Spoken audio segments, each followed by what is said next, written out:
my whole life because I saw. Do you know this British series, The Prisoner? You know that TV show? Not really, but I feel like I've heard of it, but I don't know it. It's famous. It's quite famous and deservedly so. Do you know the song "Secret Agent Man"? Secret Agent Asian. Man, Yeah. Secret. Okay, so that is actually so. There's a Patrick McGowan was, I believe, an Irish actor who turned down the role of James Bond Okay. before I think before they offered it to Sean Connery. And the reason he turned it down was he would not be refused to be seen holding a gun on screen, and he would never kiss women who weren't his wife. Right, so he was not suited to play James Bond. Okay. But he did go on to play a spy named John Drake in a British series called Danger Man. A Hmm. very different, very unbond like, considerably less glamorous sort of person, right? Very workmanlike.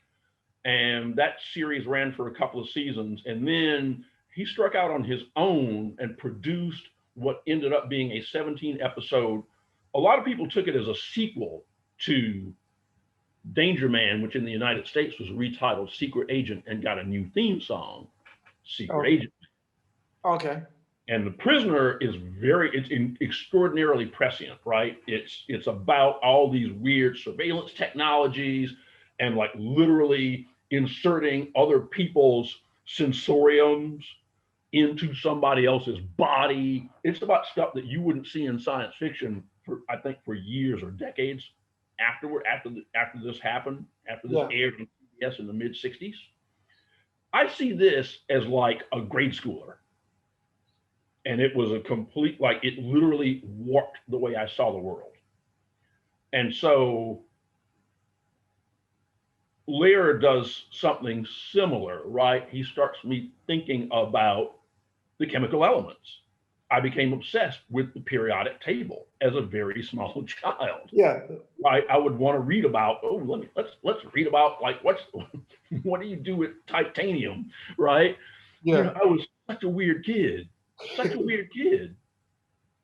So yeah, um, and yeah, it's so this is lifelong. You know, a book in a lot of ways is about science and the responsibilities of science, but it's very much an adventure story in the mold, say, of something like Johnny Quest, which Okay. was destination watching for me as a kid. Um, and it's very much a critique of the Thomas Swift Jr. books, Okay. which are whitewashed and just I mean the late capitalist presumptions of those books are just right. They're flabbergasting. Yeah. So yeah, that's a lot of what's happening. So No, I'm you definitely looking forward to like reading it, honestly. well, I appreciate that. I hope it doesn't disappoint. I will tell you, it tends to get one of two ratings on Amazon. Okay. It, 5-star ratings, or it gets 2-star ratings and nothing in between. Oh, I Uh, like that. That's a good right. Well, I think it's good too because all nothing. I have a client who was getting so many 5-star ratings that he got accused of paying people, which some authors do, of paying people Yeah. for reviews, for ratings. And of course, there's no way to prove the negative. And I think Amazon ultimately just changed their mind for whatever reason. No explanation. And so I was so grateful for those 2-star ratings. Let me tell you. Yeah. And but I I'm also think definitely. that they're reflective of people who read the book as a straightforward adventure novel, which you can do, but it will not prove satisfactory because there's a lot of stuff that is quite purposely left out. Yeah. Absolutely purposely left out, right? It talks around stuff. It's about talking around stuff. It is a book about people who have secrets so powerful that they have taught themselves never to talk about them because they would Yeah. be so dangerous to be in the world, Yeah. right? So yeah, right. And this is what happens. You know, this is the Faustian bargain of science in the world we live in. Um, right? I mean, we live in a panopticon society where it is very hard to have anything resembling privacy. We did it to ourselves. Yeah. Uh, we there you are seeing now people talk about ways to ameliorate that, but I don't know that that genie can be rejugged, Yeah. right? Yeah. So, um, when people know, oh, right, oh, you like this song, it's because you know every song I ever streamed on YouTube, don't you now, right? Including all that Tom Lear. Oh So, yeah. yeah, it's Actually, can I ask like, again, we did this to ourselves. yeah, it's kind of like I don't know. It's on that topic is actually kind of like funny though, because I don't know. I do see it as an as definitely an issue, but it's funny that in a certain way, there's certain groups of people that view it as okay. If everything is transparent, then there's like nothing to hide, and therein lies that security. But the other issue about it, I'm sorry that I have like these pauses. I'm just trying to figure out how to like word it, because that like that's cool, and I understand that because I'm thinking about between just yeah surveillance, but not only that, but even the nature of like I think like cryptocurrencies is Hmm. based off of like that transparency and being like in the public sphere. That's just the nature of everything that we have here. But when we're talking about like also just technology in general, it's funny to see like how people perceive it to be here. Um, okay, this is probably me talking too much, but sometimes I feel like it's a whole lot of white people in Germany, like a whole lot of white people in Germany. And sometimes with the people that come from the US to live in Germany, some on my more bitter days, I look at it as those people are into like the real white flight. Oh Like, yeah. yeah, like they just really want to make sure there was like nobody else around but white people. With that being said, some of the people that I've like seen, it's funny. Like I see like people like talking about the way in Germany that they don't necessarily immediately adopt these sort of newer technologies and these new business models, and they're a Mm, bit more precautious about it. So yep. the key moment, the key example I'm gonna give is Uber.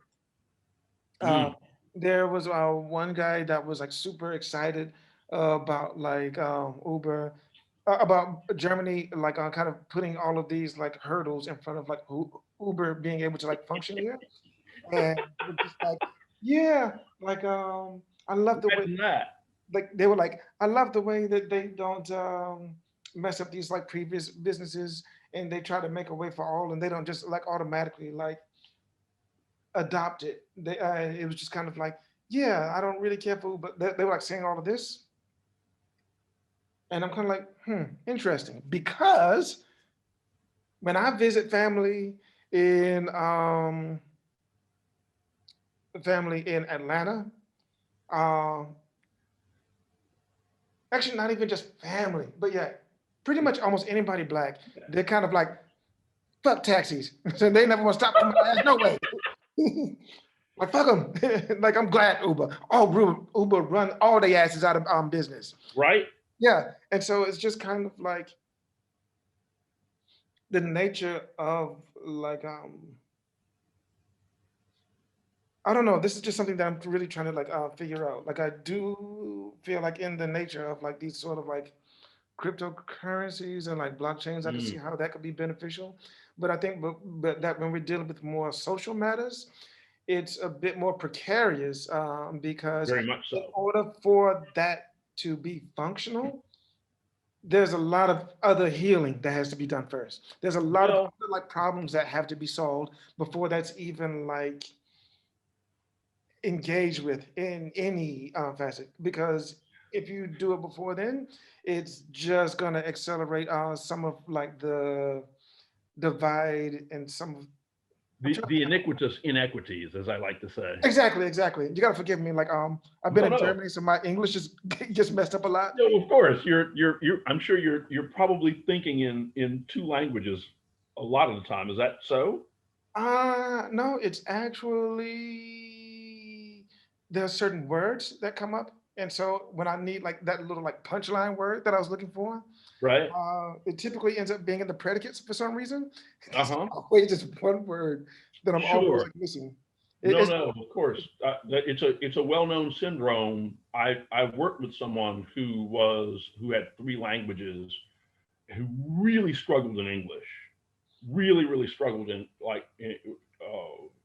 with English grammar, especially. Not so much the vocabulary, but the grammar was just mysterious.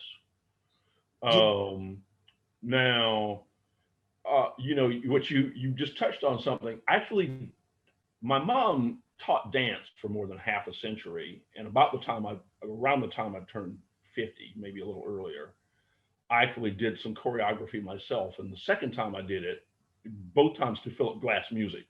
It will interest you to know, maybe. okay.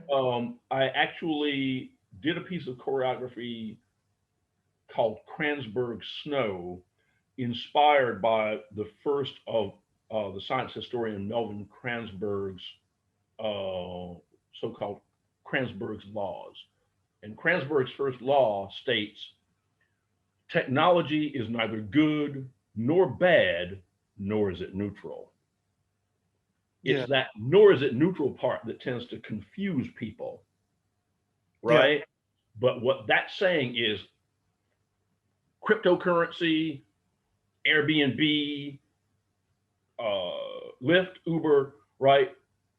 Yes, these things serve certain public goods, and they can serve different public goods depending on who's looking at it. And that's exactly what that third leg of Kranzberg's first law is stating. It's stating that right these technologies are neither good nor bad, nor are they neutral, because in some communities they will indeed essentially replace not so much technologies but services that have become pernicious. Bigoted cabbies, yeah, right? Bigoted cabbies. Um, and then but as with anything else, there's the law of unforeseen consequences. yeah, yeah, That's always an issue with technology, right? And again, they're unforeseen. So that means we cannot predict what the consequences will be. And sometimes by the time they're on us, it's too late. yeah. The classic example they cite is oh, what's his name? Um, the inventor of Cyclone Bay, right? The gas. It was made. Totally blanking on his name. He's also the. It's all. It's, I think it's purposely the name Haber, Fritz Haber. Okay, Right. I think Ursula Le Guin names the doctor in the Lady of Heaven, Dr. Haber, after Fritz Haber. I okay. strongly suspect Fritz Haber invented what became a popular pesticide, uh, but he also was the person to first let Germany deploy poison gas on the battlefield Mm. in World War One. Fritz Haber was also a Jew, and completely unforeseen by him, some of his relatives died when gassed with an altered version of one of his other inventions, the pesticide. I believe it was originally Cyclone A, right, and which had a distinct artificially imposed aroma, so you know this is poison. You probably know this kind of paraffinish aroma that I suspect is the one exterminators have in their spray even today. They took that scent out and used it in the gas chambers of the concentration camps.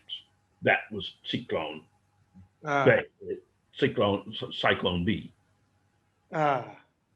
right? That's Yeah. to me, that's just like the most tragic story in the history of technology. And there again, a perfect example of, right, technology is neither good nor bad because, right, because he also invented a technique for extracting nitrogen from from the environment, possibly from the atmosphere. I actually don't know the nature of his original invention, but it leads to the development of poison gas. It was done, right. It created like artificial fertilizers Mhm. that solved a famine that was burgeoning when he made this breakthrough. So he saves, I think, millions of people, and then his inventions save millions of people, and then they kill millions of people, Yeah. and that's the Fritz Haber story. Nah, very true. Right. The 20th century. It's best not to think about it. Humans. Humans Yeah. would have been a great century in the absence thereof, but Yeah. Yeah. then Okay. we wouldn't be able to sit here and moan about No, exactly. it. I guess you gotta have So something to talk about while having coffee.